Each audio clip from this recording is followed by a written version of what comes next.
Assalamualaikum warahmatullahi wabarakatuh. Apa kabar sobat-sobat semuanya? Oke, kita lanjutkan saja ceritanya sambil mengikuti jalan-jalan. Bab 135. Sedikit saja. Guan Bitong berkendara ke Hotel Dorset dengan kecepatan yang hampir seperti balap, dan buru-buru membantu kedua orang itu check-in. Ketika dia kembali ke mobil dan menyerahkan kartu kamar kepada Henry, dia hampir pingsan karena ketakutan. Hal ini benar-benar terjadi. Yanti hampir ditelanjangi, dan Yanti telah lama kehilangan kemampuan untuk melawan. Brengsek, keluar dari kamar. Jangan masuk ke mobilku, atau aku akan membunuhmu. Guan Bitong mengumpat hampir sambil menangis. Kutukan kemarahannya membuat Henry tiba-tiba terbangun. Dia dengan cepat menggigit lidahnya dengan keras dan akhirnya menjaga otaknya tetap jernih. Melihat Yanti di bawahnya, dia diam-diam mencelanya di dalam hatinya. Dia monster yang luar biasa. Yanti juga terbangun dari kebingungannya tadi. Dia merasa kedinginan di sekujur tubuhnya. Saat dia menundukkan kepalanya, dia melihat pakaiannya berantakan dan bagian-bagian penting tubuhnya hampir tidak diserbu. Guan Bitong melemparkan kartu kamar ke Henry, berbalik, menutup pintu mobil dan pergi. Henry memandang Yanti di depannya. Wajahnya seperti bunga persik, dengan pesona tak terbatas. Sepasang mata yang indah, menampilkan tatapan menggoda, kemeja ungu, lengan putih seperti batu giok, dan kulit sehalus lemak, kakinya yang ramping meringkuk, dan sandal hak tinggi berwarna putih membalut kaki yang putih dan lembut, seperti diukir dari marmer putih. Inilah gambaran indah dari kecantikan tidur, dan inilah penampilan terindah seorang wanita. Seorang wanita tingkat ratu, jika ada wanita seperti itu dalam hidup ini, itu adalah sesuatu yang harus dipuaskan oleh pria manapun. Mata Yanti juga tertuju pada wajah Henry, dan dia melihat penghargaan di matanya, cintanya, dan bahkan keinginan di matanya. Namun, harga dirinya sangat terluka oleh kata-kata Henry barusan. Dia memalingkan wajahnya ke samping dan memilih untuk mengabaikan Henry. Henry juga terbangun dari kemarahan dan keinginan barusan, memikirkan tujuannya bergabung dengan dunia, dan duduk di sana, juga tenggelam dalam pikirannya. Melihat Henry telah berhenti bergerak, Yanti merasa lega, tetapi dia tidak mau menyerah. Dia memandang Henry dan berkata dengan tidak puas, "Apakah kamu masih ingin memesan kamar? Cepat bangun." Ya ampun, badannya mati rasa. Pesan kamar?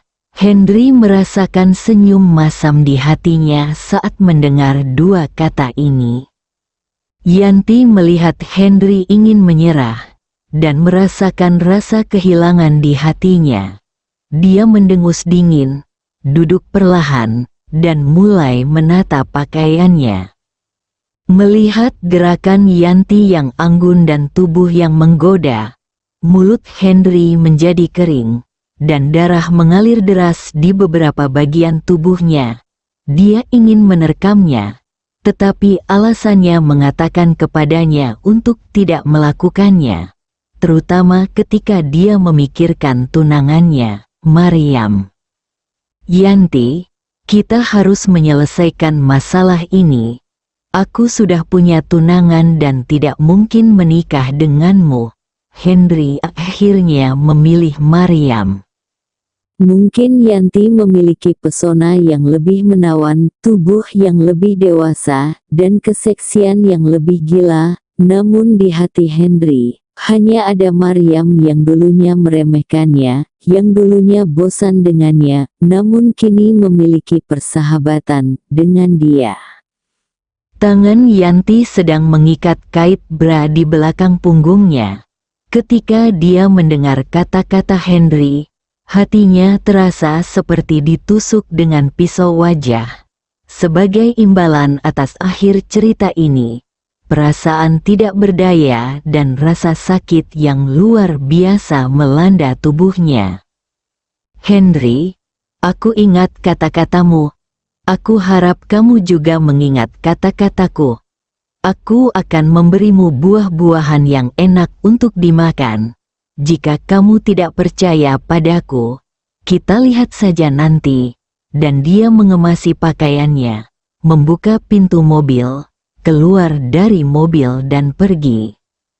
Henry memandangi tubuh berjalan Yanti yang agak canggung dan berpikir jika Guan Bitong tidak kembali untuk memarahinya sekarang, dia mungkin telah menyelesaikan transformasi antara pria dan wanita dalam 0,0001 detik itu. Tidak terjadi apa-apa, situasinya sudah pasti. Yanti berjalan keluar dari halaman Royal Hotel sendirian dan menghilang dari pandangan Henry. Dia bersandar di kursi belakang. Dia berada dalam suasana hati yang sangat bertentangan saat ini. Dia tiba-tiba menyadari bahwa dia adalah seorang pemula dalam hal perasaan, biasanya menjemput perempuan karena dia tidak tergerak. Perasaan yang sebenarnya, dan begitu Anda memiliki perasaan yang sebenarnya, Anda akan sangat terlibat dan tidak dapat melepaskan diri. Henry tiba-tiba merasa lelah dan lelah secara mental. Dia bersandar di kursi belakang dan perlahan tertidur. Dalam tidurnya, dia bermimpi bahwa dia bersama Yanti. Dia menjadi wanitanya, dia menjadi laki-laki, dan mereka memiliki 2 anak. Dalam tidurnya, dia bermimpi Maryam mabuk terlalu banyak dan sendirian di bar dikelilingi oleh sekelompok pria yang ingin menganiayanya. Lokasi bar itu sepertinya adalah Huan Yu Bar yang saya kunjungi tadi malam. Sayang, aku di sini.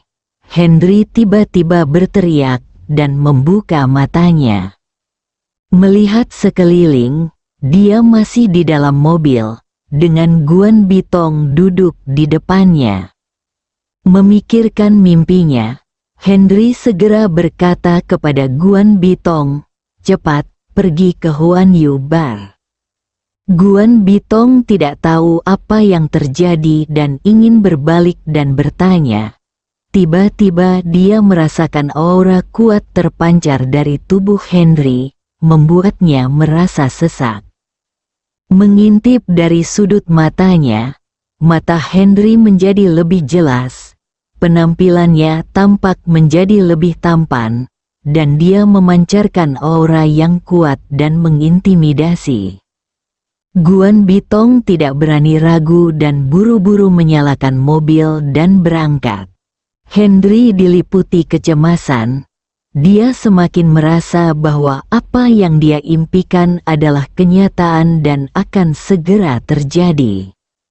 Tepat ketika dia sedang cemas, ada kemacetan di depannya.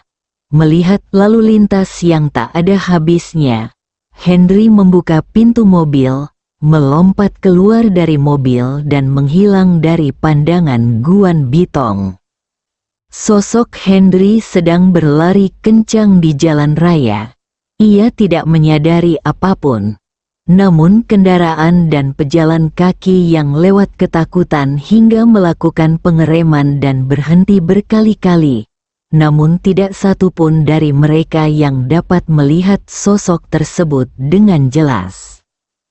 Ketika Henry berlari ke Huan Yu Bar, matanya melihat langsung ke posisi dalam mimpi, yaitu sudut gelap di seberang bar.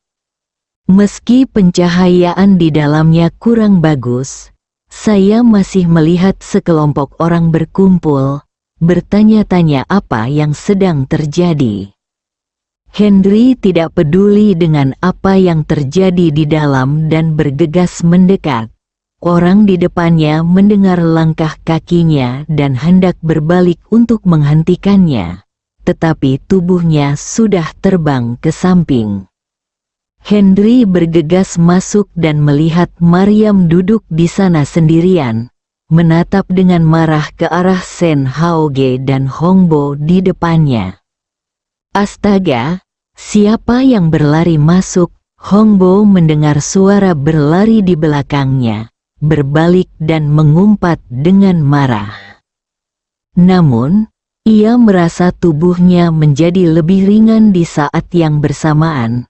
Kemudian ia merasa seperti terbang di udara. Lalu terdengar suara meja dan kursi terjatuh.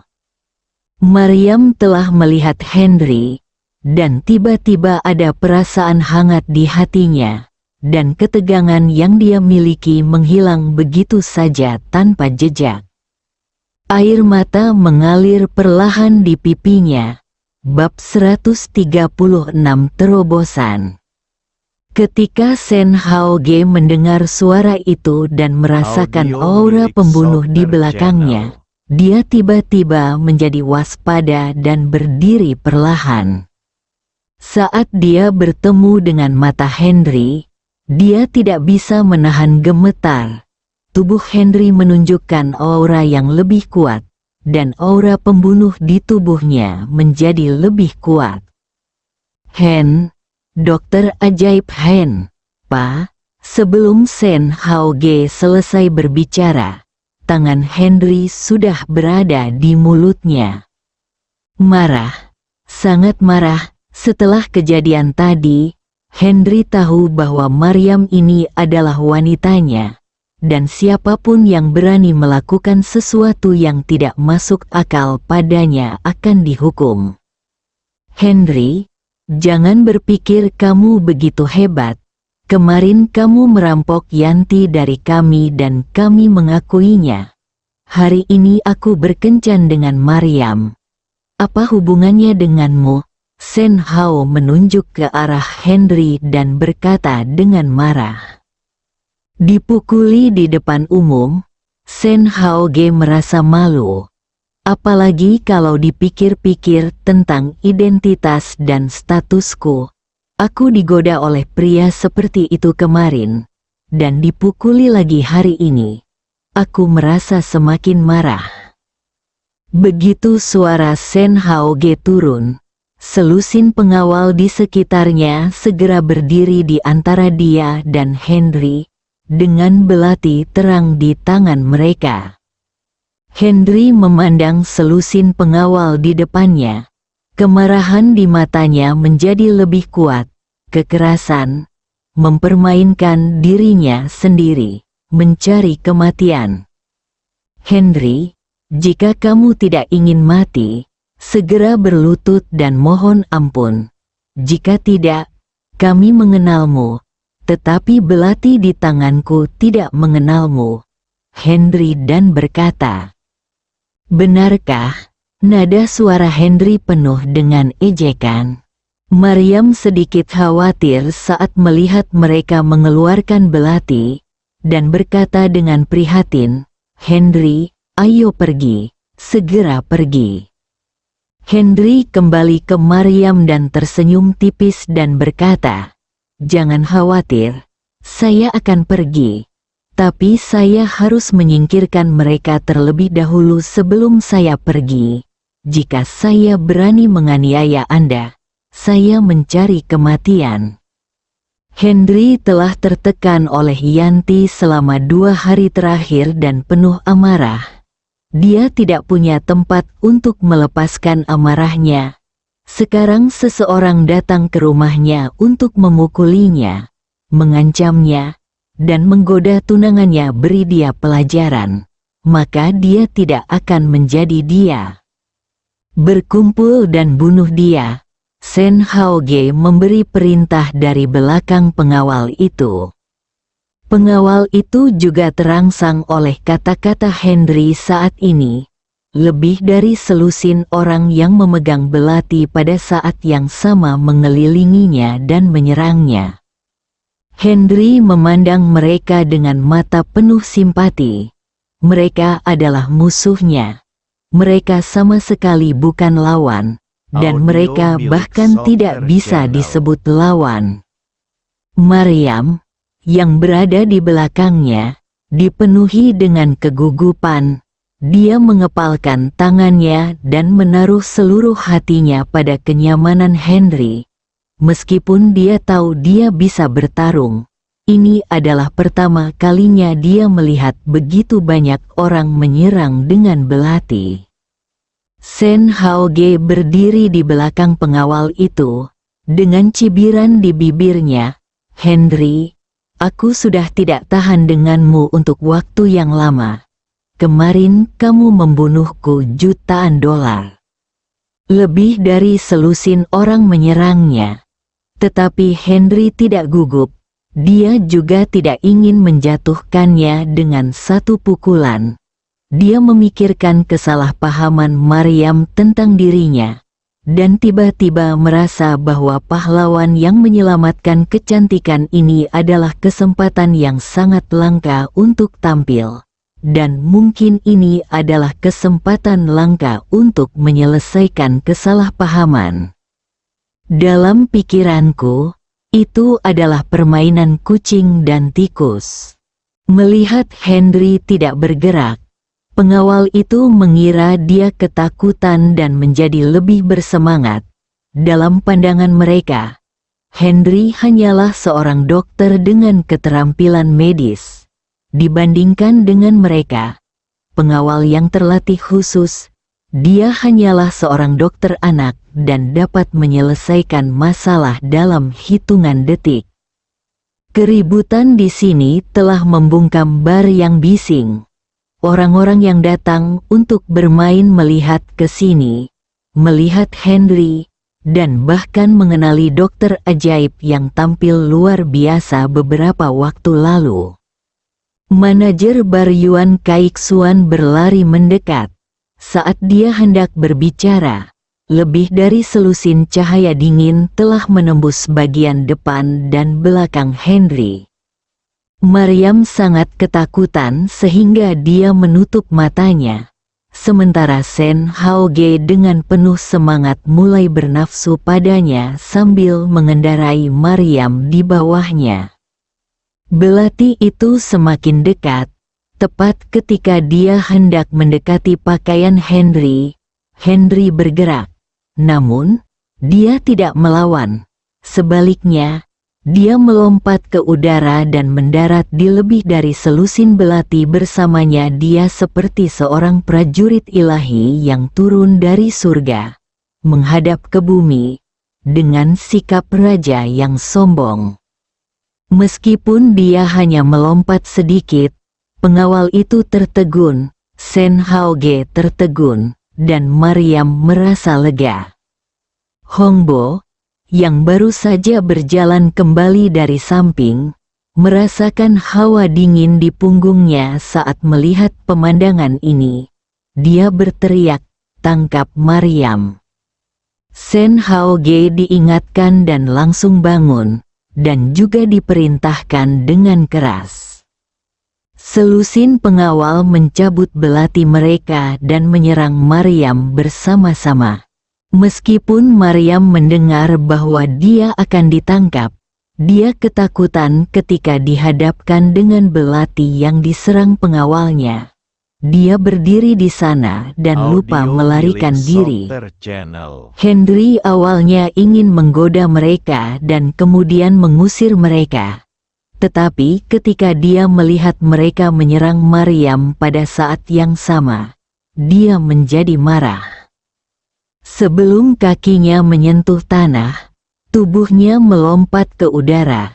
Tangannya terulur, dan dia langsung meraih bagian belakang leher kedua pengawal di depannya. Dengan sedikit tenaga di tangannya, kedua pria itu langsung terjatuh turun dengan lembut. Henry menyilangkan tubuh mereka dan mendekati Maryam selangkah lebih maju. Melihat tatapan Maryam, dia melirik pengawal yang tersisa dari sudut matanya, dan jantungnya bergerak lagi. Dia sengaja memperlambat gerakannya, tepat pada saat dia memeluk Maryam, dan pengawal di belakangnya menyerang belatinya. Beberapa suara terdengar berturut-turut. Henry ditusuk dengan lebih dari selusin belati, dan darah muncrat seketika. Maryam ketakutan sekarang. Henry terbang ke sisinya, membuatnya segera merasakan rasa aman. Saat hatinya lega, dia tidak menyangka adegan penikaman Henry berikutnya muncul di depannya. Sen Haoge dan Hongbo sangat bersemangat. Kemarahan yang mereka tahan selama beberapa hari sepertinya telah hilang sepenuhnya, dan mereka mulai bertepuk tangan di belakang mereka. Selusin pengawal yang memegang belati tercengang saat ini. Belati mereka memang telah menembus tubuh Henry dan dia mengeluarkan darah. Namun, belati itu baru saja menembus kurang dari 1 sentimeter dan tidak bisa menembus lebih jauh ke dalam tubuh Henry. Magnet besar yang tidak bisa ditembus dengan belati dan tidak bisa ditarik keluar. Henry merasa lebih aneh saat ini. Sebelum belati menembus tubuhnya, dia telah mengerahkan cukup banyak energi yang membuat marah di tubuhnya untuk melindunginya, memastikan tidak merusak bagian-bagian penting. Namun, saat belati menusuk tubuhnya, dia tiba-tiba merasakan energi sebenarnya di tubuhnya berfluktuasi dengan cepat. Dia bisa merasakan energi sebenarnya mulai bergerak cepat di sepanjang pembuluh darah tubuh. Energi sejati mengalir deras ke dalam. Dan jiwanya sepenuhnya terfokus pada Maryam di depannya. Semangat dan perhatian semacam itu membuatnya merasa bahwa jiwa, energi, dan denyut nadi manusia terintegrasi sepenuhnya. Seolah-olah dia telah mencapai keadaan kesatuan antara surga dan surga. 3 gajah kembali ke asalnya. Memikirkan kata ini, Henry langsung menjadi bersemangat dan bahkan lebih bersemangat. Bersambung.